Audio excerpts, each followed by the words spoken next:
morning mga kapatid. Tayo po ngayon ay nasa day 45 na po ng ating daily devotion and prayer.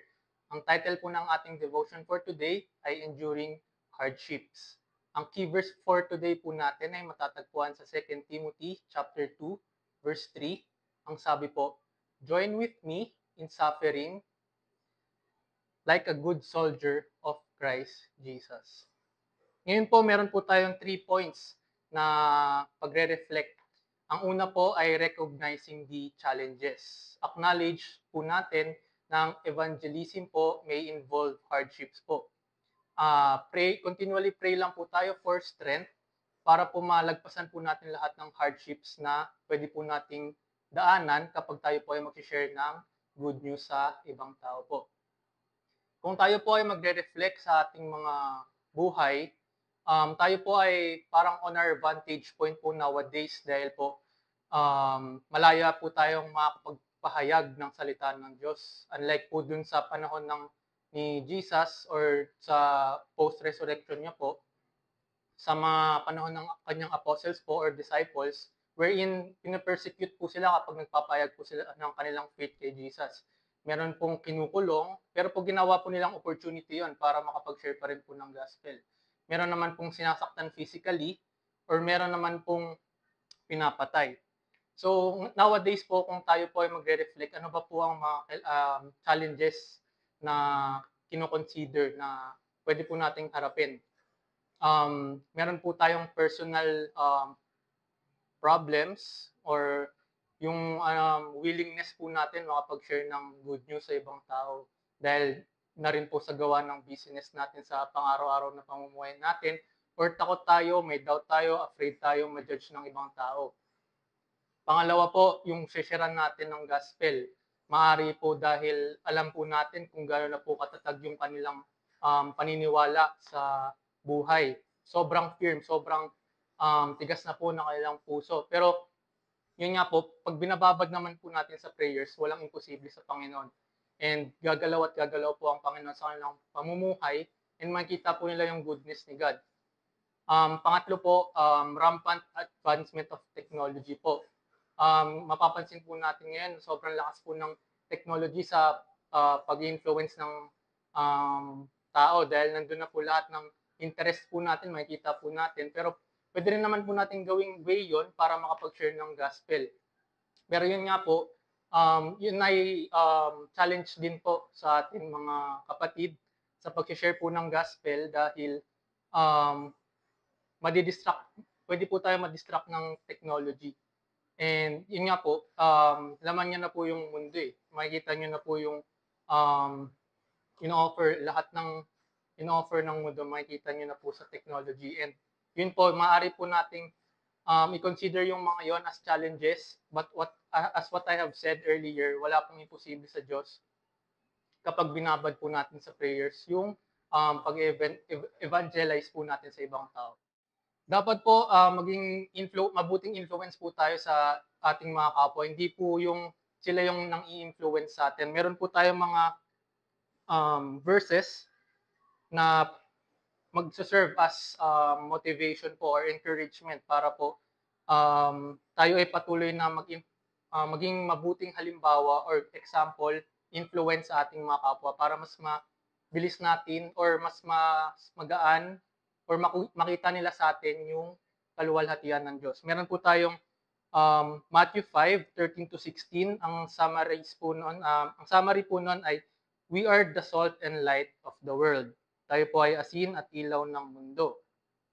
Meron din po tayong Ephesians 5:16. Pinapaalalahanan po tayo na, "Therefore, be careful how you walk, not as unwise men, but as wise, making the most of your time, because the days are evil." Meron din po tayo sa Romans 12:2.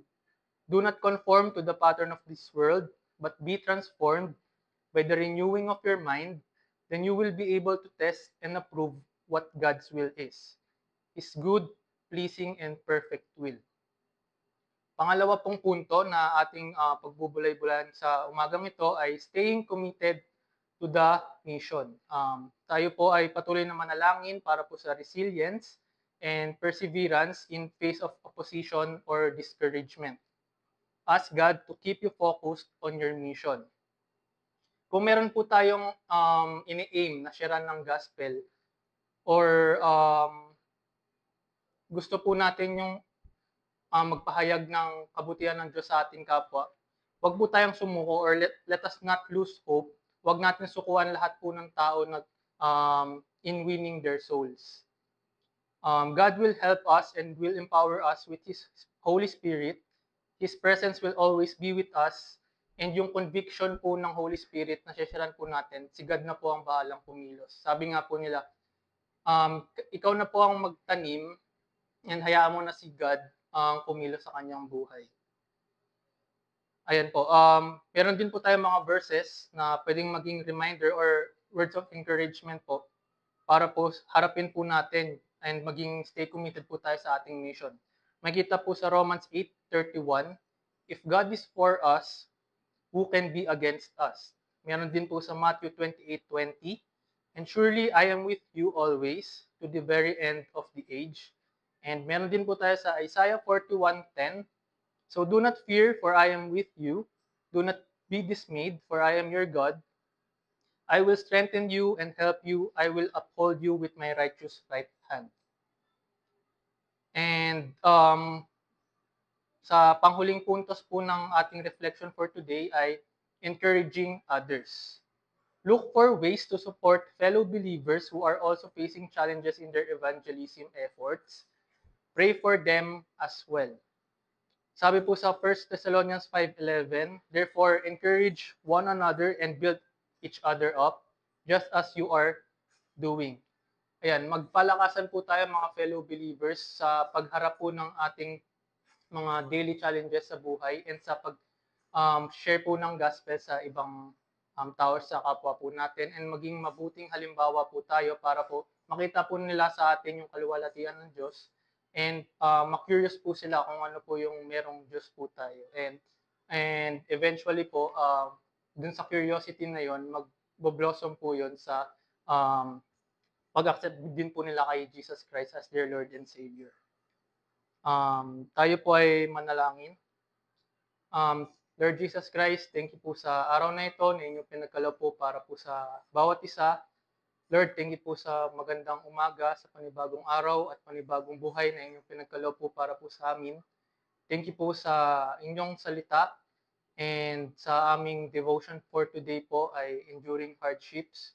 Patuloy niyo po aming gabayan, bigyan ng kalakasan sa aming pagpapahayag ng inyong salita sa mundo, sa aming kapwa, and maging magbuting example po kami sa aming mga pang-araw-araw na pamumuhay upang makita po ng ibang tao ang inyong kaluwalhatian and ma-accept din po nila kayo bilang kanilang sariling Panginoon at tagapagligtas. And Lord, empower us with your Holy Spirit sa aming pagpapahayag, sa aming pag-share sa aming kapwa, and nawa po'y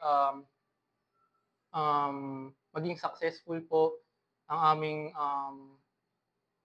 devotion for you and sa aming kapwa sa aming pagpapayag ng inyong salita and mabuting balita po sa buong mundo. Lord, samahan niyo po aming patuloy sa aming mga pamumuhay and sa mga natitirang araw po ng aming daily devotion and prayer para po sa celebration po ng aming centennial anniversary. Thank you po in Jesus' name we pray.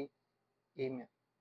Ayan mga kapatid, thank you po sa pagsama po sa day 45 ng ating daily devotion and prayer. Samahan niyo po aming patuloy sa pagde-devotion po pang araw-araw. Bukas po, day 46 po, hanggang makabot po tayo ng day 100 para po sa celebration po ng ating centennial anniversary. Thank you po. God bless po.